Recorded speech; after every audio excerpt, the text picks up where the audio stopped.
semuanya, hari ini Miss Julie akan berbagi materi tentang cara menemukan makna puisi. Tapi sebelumnya kita belajar yang pertama dulu ya, yaitu pengertian puisi. Nah, apa itu puisi? Puisi adalah karya sastra berupa ungkapan pikiran dan perasaan yang ditulis dalam bentuk baris dan bait.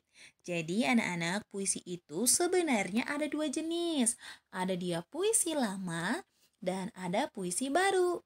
Kita lihat perbedaannya ya. Kalau dia disebut dengan puisi lama, itu dapat berupa pantun, di mana jumlah bait dan barisnya teratur, yaitu hanya terdiri dari satu bait dan 4 baris. Sedangkan puisi baru itu sering disebut dengan puisi modern atau puisi bebas, di mana jumlah bait dan barisnya tidak terikat. Nah, kamu sudah paham ya perbedaan puisi lama dan puisi baru. Sekarang dapat pertanyaan baru lagi nih. Apakah itu baris dan bait pada puisi? Nah, kita pelajari satu-satu ya.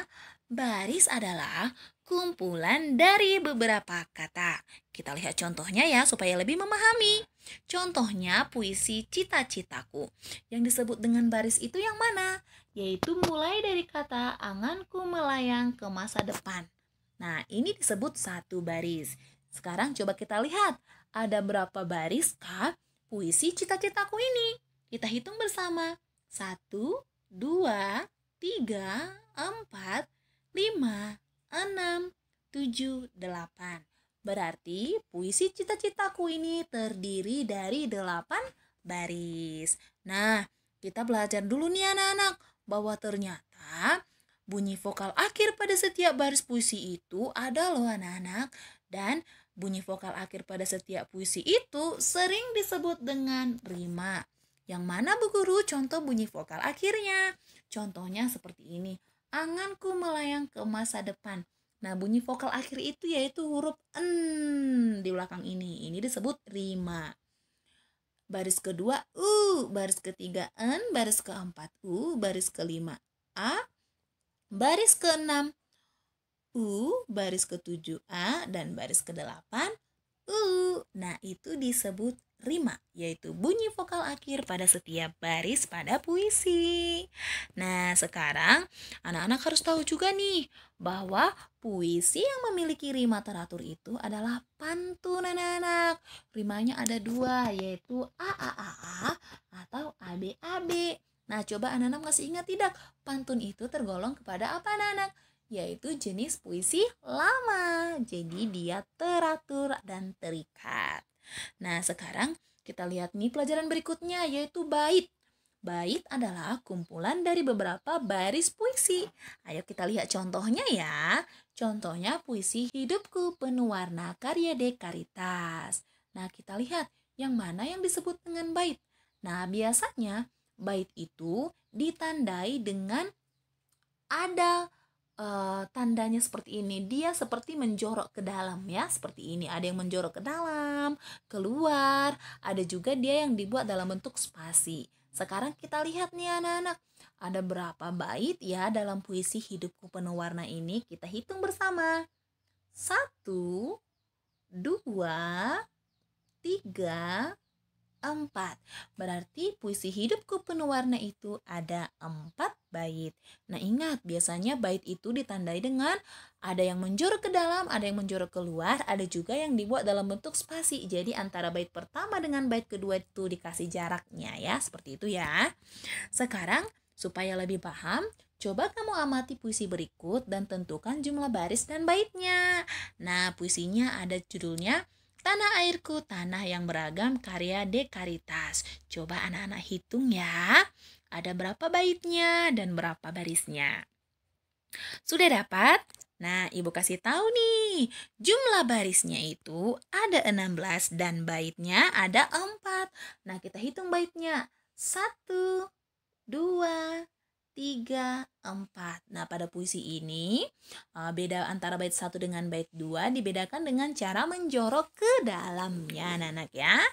Nah, sekarang kamu sudah paham apa itu bait dan baris. Sekarang kita masuk pelajaran berikutnya, yaitu cara menemukan makna dan amanat pada puisi. Bagaimana ya cara menemukan makna dan amanat pada puisi?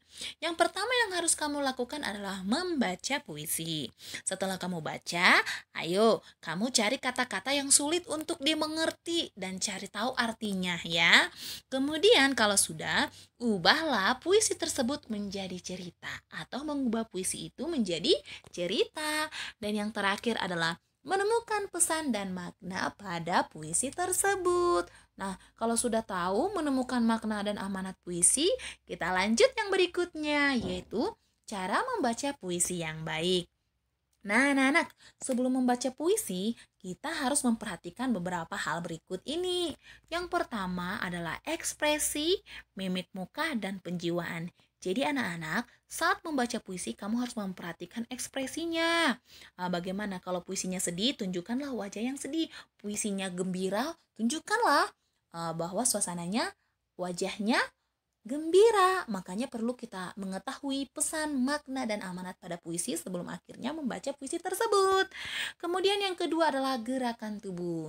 Jadi saat membaca puisi kita juga melakukan gerakan-gerakan tubuh tertentu anak-anak untuk menandakan bahwa makna-makna tertentu daripada puisi tersebut. Kemudian ada juga artikulasi atau pelafalan, artinya pelafalannya harus jelas anak-anak ya. Tidak boleh pelafalannya itu tidak jelas, harus jelas dilafalkan.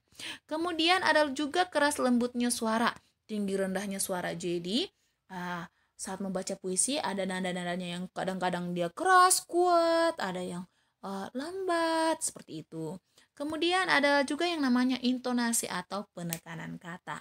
Nah, ini dia kawan cara membaca puisi yang baik. Hal yang harus kamu perhatikan sebelum akhirnya membaca puisi. Nah, biasanya puisi itu kita bacakan ada yang di depan kelas, ada yang di depan banyak orang, dan waktu kita membacakan puisi ada yang pakai teks dan ada yang tidak pakai teks. Nah, ketika kamu membaca puisi tanpa teks itu disebut dengan deklamasi. Jadi saat kamu membaca puisi tanpa teks itu disebut dengan deklamasi puisi. Nah, bagaimana? Mudah kan pelajaran puisinya? Sekian pelajaran kita hari ini anak-anak ya. Semoga video pembelajaran ini bermanfaat.